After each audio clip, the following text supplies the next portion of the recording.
teacher voice has been in retirement for 2 weeks, so who knows? It could come back. All right. Probably won't even use it. All right, like she said, my name is Kylee Peterson. I've been part of Kids Arm of Hope since we started in 2009. To start us off, I'm gonna start and make it really uncomfortable, okay?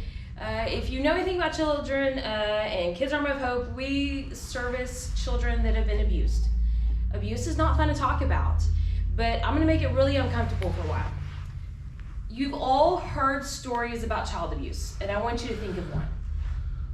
We don't like to think about it. When I talk about child abuse, being hit, being kicked, burned with cigarettes, maybe sexually abused, maybe the child has been abandoned, maybe they haven't eaten in 2 weeks, maybe they are living in a car, maybe they're living with grandpa because grandma is, in jail, mom's in jail, dad's in prison, all these horrible things I could keep listing. But I want to tell you 2 stories in particular that really sit with me when I'm thinking about and when I am committed to this cause.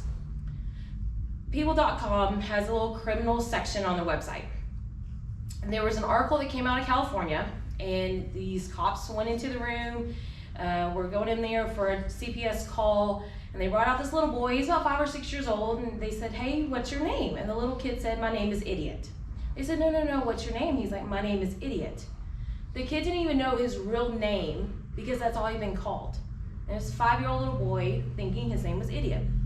And that really just stuck with me as I do training, because I do some of our training, I teach it, and the importance of your name, okay? We all like to hear our name. Psychologically, I love to hear the name Kylee. I get called Kaylee, Riley, Tilly, whatever, but when someone says Kylee, I'm like, yes, they got it right. Okay, that's important to us as people and our human being selves. The other is a local story, and you will probably remember it from about 6, 7, 8 years ago. I'm also on the Hood County Children's Charity Fund board. We were having our meeting. It was 1 o'clock on a Thursday, and Robert Young, if y'all remember him, he was our child crime investigator for a long time. He called me and said, "Hey, I can't come to the board meeting. I got to go to Fort Worth." You could tell he was a little stressed out, and I said, "Hey, is everything okay?" He goes, "No, this is a really bad case. Brother and sister living with mom and mom's boyfriend. The girl, I think she was 13 or 14 at the time, she was impregnated by mom's boyfriend. The little boy, this time, was 11 years old, and he had tried to defend his sister. Okay, he thought he could take on this grown man. I mean, he was angry. He knew what was happening. And that little boy got the crap beat out of him. And they were both in Cooks. And so Robert was having to go to Fort Worth to get statements from the children, figure out, can't go to mom. Mom's been arrested because she knew about this. Boyfriend's been arrested. Can't go stay with dad because there's got to be a CPS case, so what do you do? Okay? And of course, when he told me that, my heart sank, and I thought, oh man, I really wish there's something I could do. I prayed, I hope there's something that I can do. And that was probably end of April, beginning of May. And this time we are in deep organization for Royal Family Kids Camp, and I'll talk about that in a second. And I'm just, in my mind, what I do for camp is I'm taking staff applications, kids applications, and I'm working with all these different groups here in town. We work with Foster's Children's Home in Steenville. That's one of our exclusive partners. And so about 2 weeks later, I get a call from Foster's, and camp is full. I mean, we're talking 55 kids, full. And they said, "Hey, we just got a kid. Can you please get him in?" I was like, "Man, we are full." They're like, "Look, he just came to us. He would really benefit from camp, so I'll make it work." So the kid came to camp, and you could tell, I mean, he was fresh off the boat. I had just been at Foster's maybe 2 weeks at this time. Didn't really want to hang around the little kids. He was really into like hanging out with the adults. You tell he just wasn't fitting in right. So yeah, come on. And then in the middle of the week they said, "Hey, he's got to do a family visit." And we tried to discourage family visits, but this was still kind of fresh. And we said, okay. So we took him up to the CPS office, and he had his first visit with dad since the incident.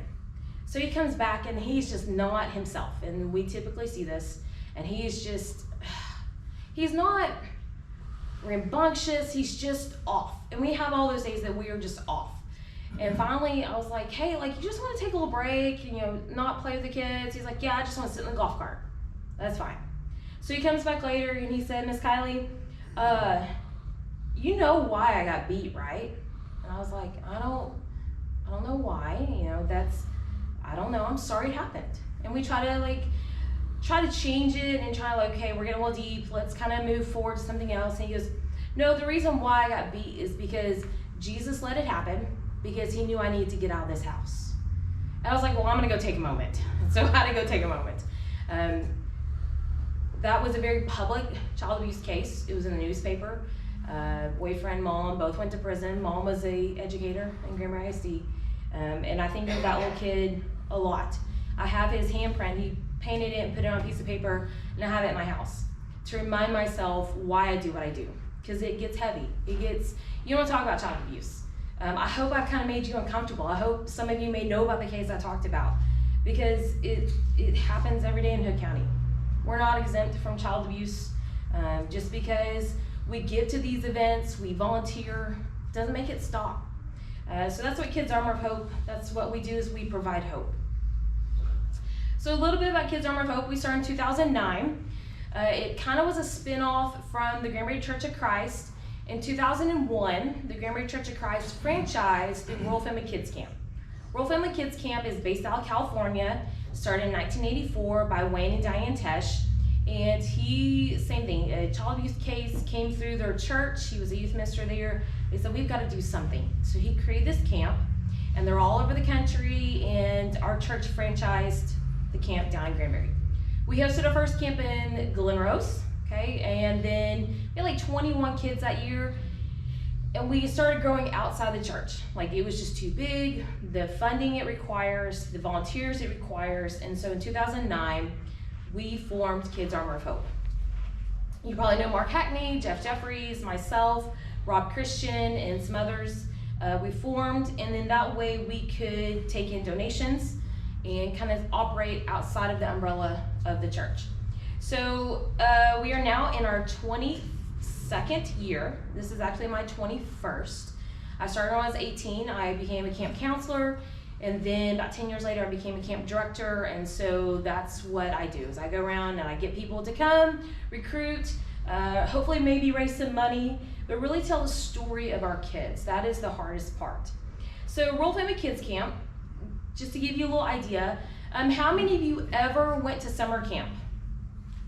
Okay, when you were at the camp, you were probably in a cabin with like 10 other kids and one counselor, and you just kind of ran around camp, and you kind of maybe went fishing, maybe did some crafts, flipped a canoe, all the above.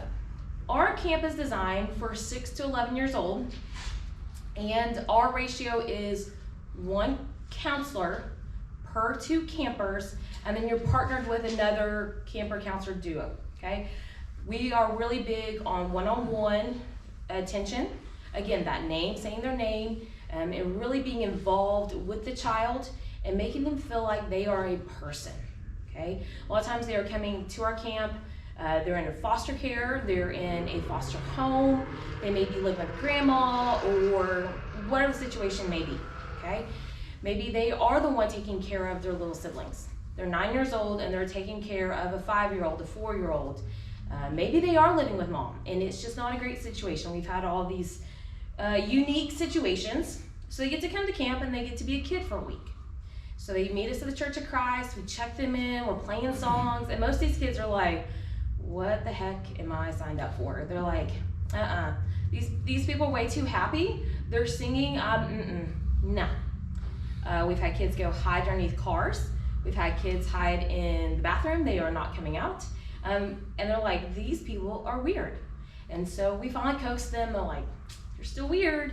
So we put them on a bus, right? And then we go on to camp, and then they drive into the camp, and there's these counselors, and they have their posters, and they're screaming like, yay! These kids are like, y'all are even weirder. Like, where am I at? Get me out. And so the camp counselor's like, hey, Johnny, so glad you're here. We're gonna have the best week ever. And the kid is like, you're crazy. And for the full rest of Monday, this kid is like, you're crazy. Y'all are crazy. Why are you so happy? Don't you know what's happened to me? I know what's happened to that person because they're in the same foster home as me. Why are we happy? Okay? And about Tuesday, they wake up and the same thing, like happy songs, and they get a full breakfast. They can eat as much as they want. For the first time, they have as many servings of eggs and biscuits as they want. And they will literally eat till they're sick. Because you know what? Food is plentiful. They don't have to hoard food. They get to just eat and be full. And someone picks up their plate for them and takes it to the washing window for them. About Tuesday around lunch, they're like, okay, these people are safe. And they bring down their guard. And we do arts and crafts, we swim. If you want the counselor to stand on a chair and dance and sing, guess what? I've stood on a chair and danced and sang. I'm not a really good singer or dancer, but I did it because the kid wanted to laugh. That's fine. We play games, and really special, we have a birthday party. Most of these kids have never had a birthday party before. Some of them come to camp not even knowing their ages. I know it because I look at the application, I'm like, well, you're 9 years old. They're like, I don't know. So we have a birthday party, and they get clothes and basketballs and nail polish and hair accessories and frisbees that get thrown on the roof, and we have to get them off the roof. And they just get to have a birthday party, and they get to play with their toys. A lot of times they'll open the box, they'll look at it, pack it back up, and they'll hand it to me. And no, that's yours. They're like, no, I can't take this home because so-and-so is gonna take it away from me. Or, you know what, my foster mom is just gonna sell it for money. And we try to convince them, you know what, this is your box for 1 week. This is your box that you get to destroy every toy you want. You want more? We'll go get you more. And by the end of the week, they're like, okay, I can take it. I can take it with me. But some of them will leave it there or give their toys away because they know when they get in the van, those toys are gonna be destroyed or taken away. On Thursday, again, we just play, we have fun. Friday, they know they're going home. So they start shutting down. They start moving away from the counselor and maybe going with another counselor. They tell you you're stupid. I hate you. You're awful.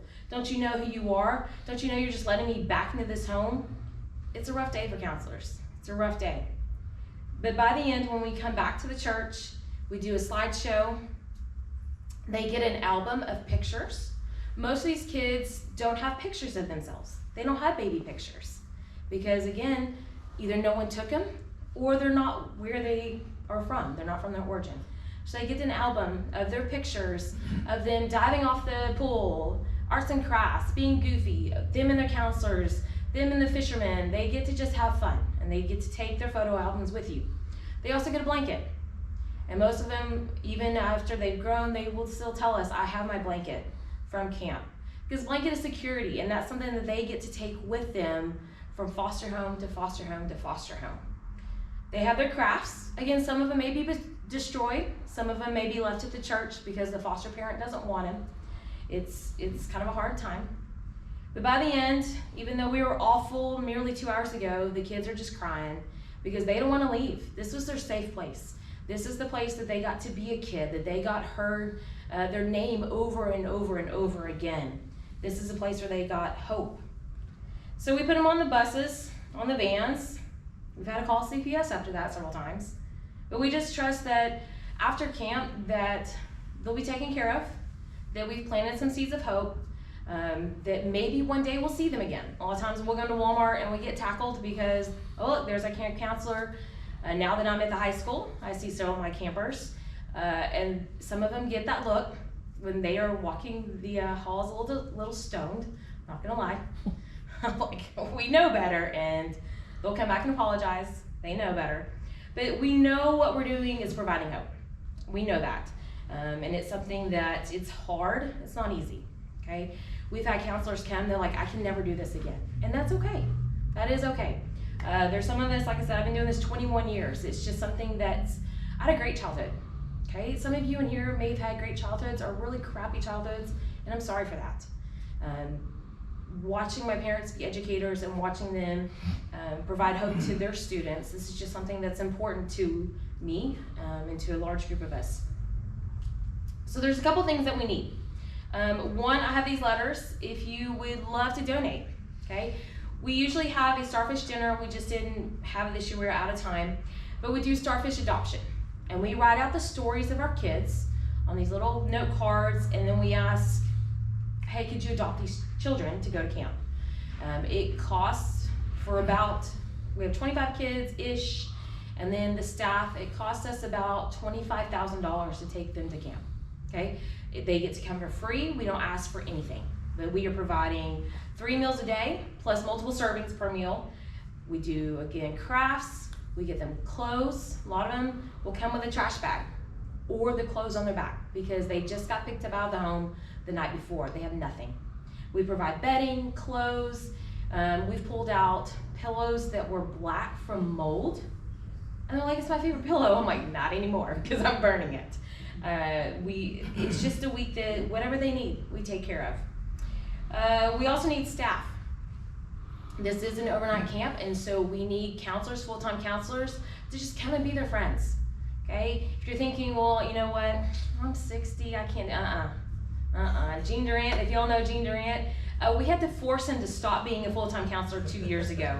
And that man is like 85, 86, but he still gets up every morning, does his push-ups, and his coffee. So you can't combat that. So if you have kids, okay, they've got to be 18. If you have grandkids, we really need them because if I don't have counselors, I have to turn kids away, okay? And I'm at that point where I'm starting to have to turn away boy campers because I don't have enough counselors. If you're thinking, well, I'm a full-time job, I don't really have a vacation, oh, that's fine. That's fine. Tony Mobley does a great job at relief counseling, and him and Kathy come out every year. Brett comes out, and it's just 2 hours a night from 6 to 8 p.m. That's all I'm asking is you come out on Monday, Tuesday, Wednesday, Thursday nights from 6 to 8, and you provide a break for my full-time counselors. All you're doing is watching them fish, throw a football. That's all you're doing for 2 hours. Okay, while my counselors get a break because they're with their kids 22 hours a day. Maybe you're thinking, you know what, I'm not really good at fishing or being the kind of relief. Maybe you're a morning person. Great, we need help with arts and crafts. We need people to come and just pour into these kids, and you know, craft time is one of the hardest times because they're not used to getting free reign to create something. Okay, they're not told, hey, that was a really good picture. Okay, it may look like crap. Okay, we have a lot of breakdowns because they're like, I can't do this. Yes, you can. Stop. Let's do this together. And so we have craft ladies that walk them through every craft and encourage them along the way. Maybe you're like, you know what, I've got hours here or there, I really can't commit to one position. Great. Grandmas, grandpas, aunts, uncles. We are trying to build the royal family, okay, like a family unit. And grandmas and grandpas are really good at coming out and be like, you are awesome, okay? You are great. Let me just, hey, cast a line, let's see how you do. Let's throw a football, let's see how bad grandpa can do. And you're just going out there and you're encouraging them. Aunts and uncles, same thing, just coming out and being an extra body to help kids, encourage. Inevitably, as we're traveling through camp, maybe going to cafeteria from this place, that place, we have like the fastest kid and the slowest kid in the same cabin, and we just need people to like herd them down the road. So there's always things that we need.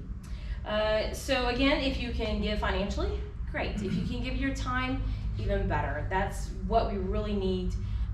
Child abuse is not going away, okay? It's not. We are trying to break the cycle of child abuse, but if you know anything about child abuse, you know that it's a learned behavior, okay? They learn it from somewhere, whether it happened to them or they witnessed it, so we have to teach them how to break that.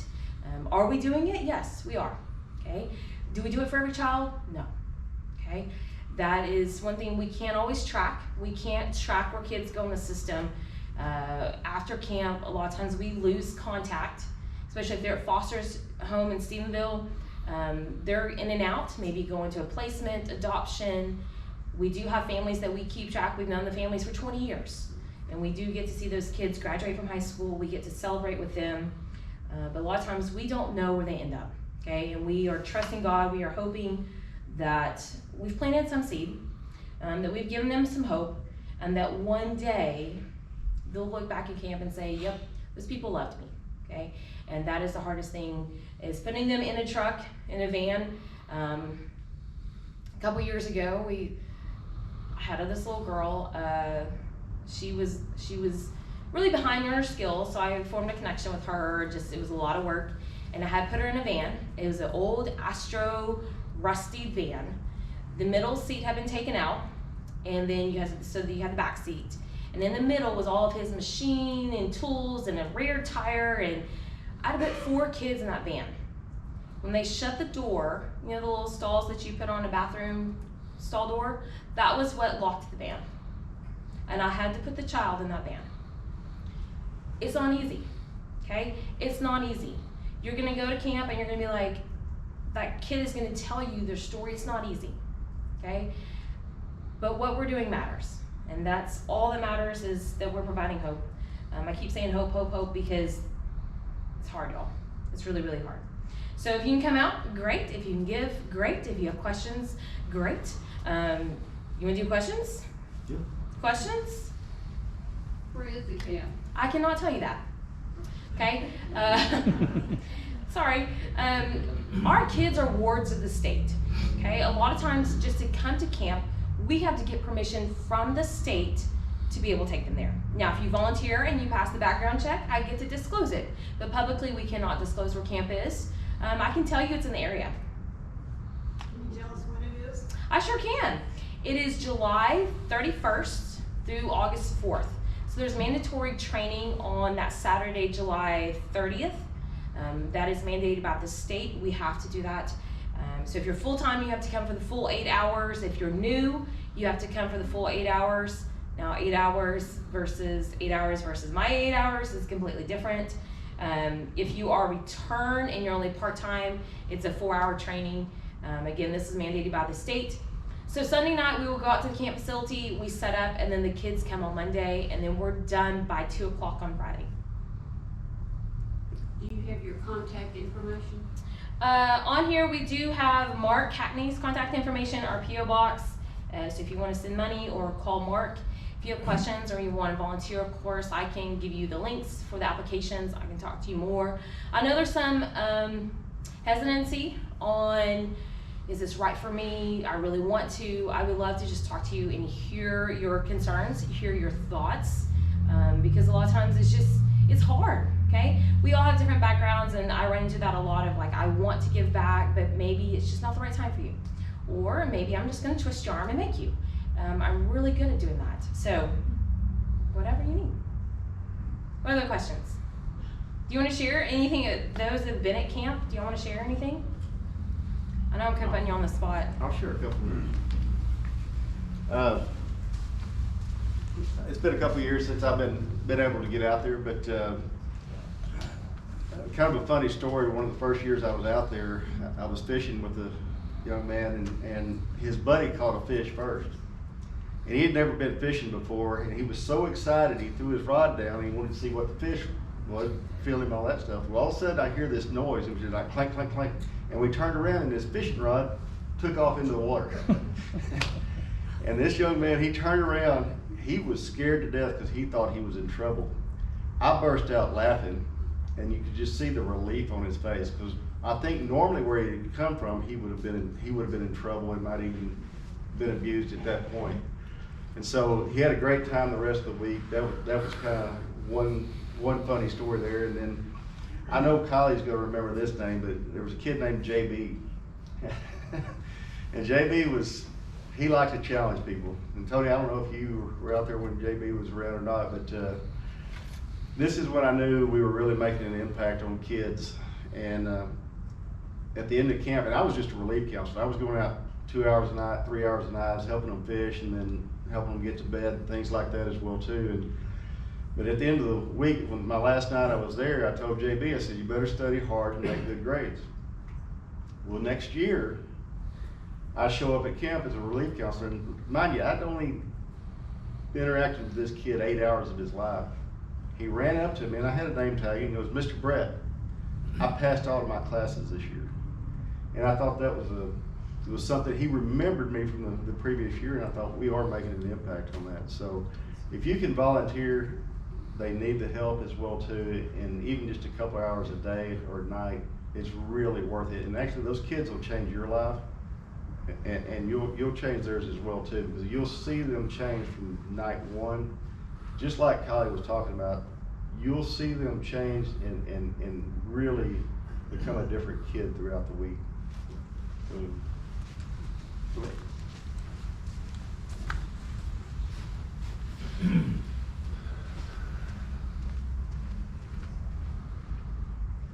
this. I asked my wife if she wanted to come up here because she does relief counseling with me. We've done it for several years, and she said she was afraid she'd cry. And I may too. For those of you that want to help or it's in the back of your mind, do it. These kids need you. You don't know the impact you make. You may never know until they approach you somewhere, some random place. And some of these kids, quite frankly, several years later, you kind of remember them when they were this tall, now they're this tall. You make a difference. And if you don't think you'll have fun, you are sadly mistaken. You'll enjoy it. It's good to see kids being kids when you know they come from a really rough spot. And some of the people in this room came from that same spot. So help these people out. Mention what it costs to sponsor a child, and I'll bet we can do, if we want to get a couple of people together to sponsor one, we can do that too, right? So to sponsor a kid, it's $300. That is, again, covering their food for the week, covering shirts. We put them in colored shirts so we can, if we see, we have runners. Okay, that is when they're fight, flight, or freeze moments. And when they're taking off the other side of camp, we can identify them as one of ours before we have to go rodeo them in. So of course, food, shirts, canteen snacks. Again, if we have to go buy them clothes or bedding, whatever that may be. And it also covers the food for their counselor for the week. What is the makeup between men, boys and girls? So we try to do half and half, but the trends are kind of shifting where we're seeing more boys at camp than we are girls. So right now I've got 6 girls on it for camp, but I have 14 boys. That's just, every year is a little bit different. We're just seeing more boys at this point. Can they go to camp every year until they max out on the age? Yes, so we have kids that will go from 6 to 11. We get them when they're babies until they're 6 years old, or 11 years old. We have a lot of return campers, so if you see, more than likely, if they are from Granbury, they do come back year after year. Of course, Foster's and Steenville, they have a little bit of transition, so their kids aren't always from Hood County. We primarily go after kids that are from Hood, Erath, and Somerville counties. Okay, that's what the CPS office here services, so that's what we service. There are other rural family kids camps in the Metroplex, so you may have heard of Our Father's Children or Trinity Kids out of Arlington. They are their own nonprofit just like we are, but they are servicing the Metroplex. So we kind of keep and service our kids in our area. What's the maximum number of kids Since we are changing locations this year, we are having to change our facility, 30 kids max. But again, I can't take any more boys. That's the thing. So again, I'm at 14 boys. I don't have counselors for 14 boys. So I would love to get a few more volunteers. I know it's full time. I know that's hard. I know sleeping in a bunk is not fun. I get it. But you know what? For 5 nights for these kids, it's okay.